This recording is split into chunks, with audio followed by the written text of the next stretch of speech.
We are here again with Dr. Holly Geyer. She is an internal medicine and addiction medicine specialist, and we're going to be talking about being prepared for an overdose.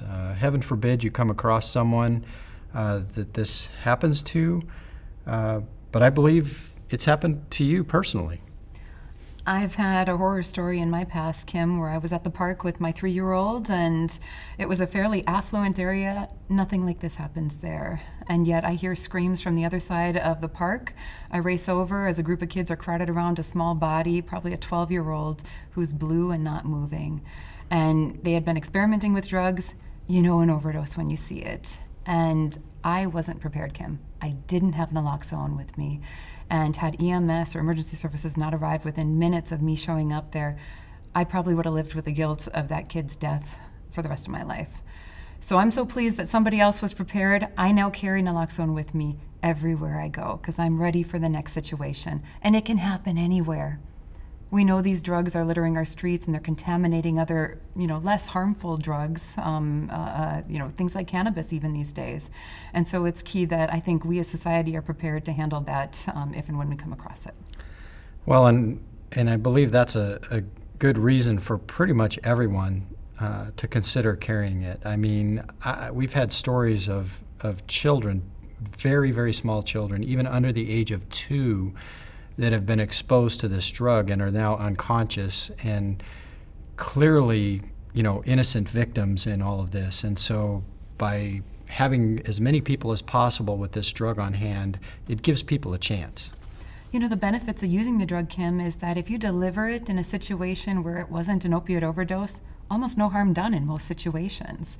People just simply won't respond, and you can look for another source to the problem. And so with so little risk and so much benefit, why not have this everywhere? So tell us what it is. What is Naloxone, or commonly referred to as Narcan? Yeah, Naloxone is a medication that works quickly but very temporarily to reduce an opioid overdose. It essentially works by flowing through the body once delivered, binding to the opioid receptors in the brain that are causing for the overdose and the inability to breathe, knocking them off, and then sitting there itself so that the opioid can't rebind to it. It's an amazing drug, and it leads to almost instantaneous, literally within minutes, of a response for most people experiencing an overdose. The problem is it's temporary. With some of the more hardcore illicit substances, you might get minutes to maybe hours of effect out of it. For those that are purchased through pharmaceutical means, such as those prescribed, probably a little bit longer, but every situation should be treated as a medical emergency. So call 911. Right, so administer the Narcan and then get 911 on the phone so that you can get, emergency medical response to get the person the further care that they're going to need. All at once, Kim. So I guess then the question is who's at risk for an opioid overdose? I brought up an example there, and I guess maybe you could expand on that. The answer I think that we need to approach this from as a society is everyone.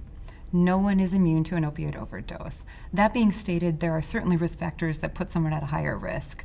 Anyone with baseline heart or lung problems, simple stuff like COPD or emphysema or obstructive sleep apnea, or you're wearing your CPAP machine, to things like congestive heart failure can put you at risk.